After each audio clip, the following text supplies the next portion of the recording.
अब हम चलते हैं हमारे नेक्स्ट क्वेश्चन की तरफ। When was the Indian wildlife protection act implemented? देखिए, हमारे देश में जो Indian wildlife protection act बना था वो हमारे देश में कब लागू हुआ? तो आप लिख सकते हैं the Indian wildlife protection act was implemented in 1972। Don't forget to write this year 1972। तो अगर आपसे ये पूछा जाता है कि हमारे देश में Indian wildlife protection act कब लागू हुआ था, तो इट वाज इन 1972। अब आगे बढ़ते हैं, इसके प्रोविजंस की बात करते हैं कि इस एक्ट में किन किन चीज़ों का जिक्र किया गया है, क्या क्या चीज़ें मेंशन की गई हैं। First point, an all India list of protected species was published under this act. देखिए, जब ये एक्ट देश में लागू हुआ तो एक लिस्ट पब्लिश करी गई थी प्रोटेक्टेड स्पीशीज़ की। इसका मतलब ये उन स्पीशीज़ को जिनको स्पेशल प्रोटेक्शन की ज़रूरत है, उन स्पीशीज़ की लिस्ट को इस एक्ट के दौरान पब्लिश किया गया था। तो इसका पहला प्रोविज़न यही था कि प्रोटेक्टेड स्पीशीज़ की लिस्ट को पब्लिश किया गया था under this act. First point. Second, it aims at protecting endangered species bye banning hunting. और उसके बाद इसका दूसरा प्रोविज़न क्या निकला कि हंटिंग को बैन किया जाए, और स्पेशली हंटिंग किसकी? एंडेंजर्ड स्पीशीज़ की। एंडेंजर्ड स्पीशीज़ वो स्पीशीज़ होती हैं जो खतरे में होती हैं, जिनको अगर प्रोटेक्ट नहीं किया गया तो शायद वो एक्सटिंक्ट हो जाएंगी, ख़त्म हो जाएंगी। तो उन स्पीशीज़ की हंटिंग को भी बैन किया गया था under this act. It also give legal protection to the habitat. उसके अलावा लीगल प्रोटेक्शन की बात की गई इस एक्ट में टू द हैबिटेट। हैबिटेट मतलब जिस वातावरण में हम रहते हैं। आज हमारा सोसाइटी अलग होता है, उसी तरीके से जानवरों का रहने का वातावरण अलग होता है।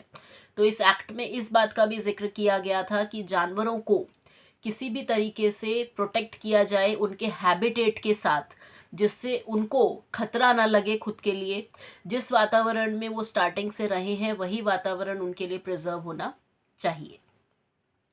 Then it also focus on restricting trade in wildlife. उसके अलावा इस वाइल्ड लाइफ एक्ट में ये भी जिक्र किया गया कि जो वाइल्ड लाइफ की ट्रेडिंग होती है, स्किन की ट्रेडिंग होती है, दांतों की ट्रेडिंग होती है, इन सब चीज़ों को बंद कर देना चाहिए।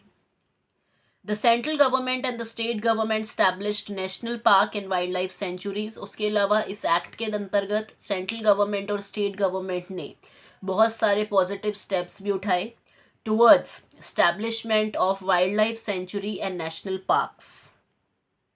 Central government also announces several projects for protecting specific animals which are in great danger.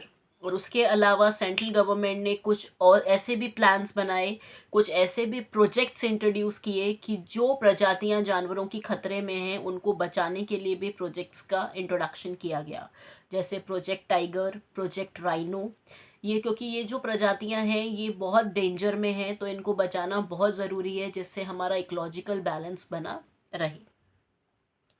उसके अलावा recently and the Indian elephant, the blackbuck जिसे चिंकारा भी कहा जाता है, द इंडियन बस्टर्ड जिसे गोडवान कहा जाता है, and the snow leopard have been given full and partial legal protection.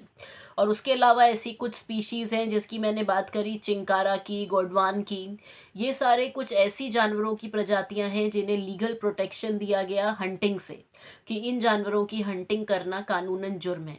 तो ये सारी चीज़ें, प्रोविजंस सब Indian wildlife protection act में मेंशन है, जो कि हमारे देश में इम्प्लीमेंट हुआ था 1972 में।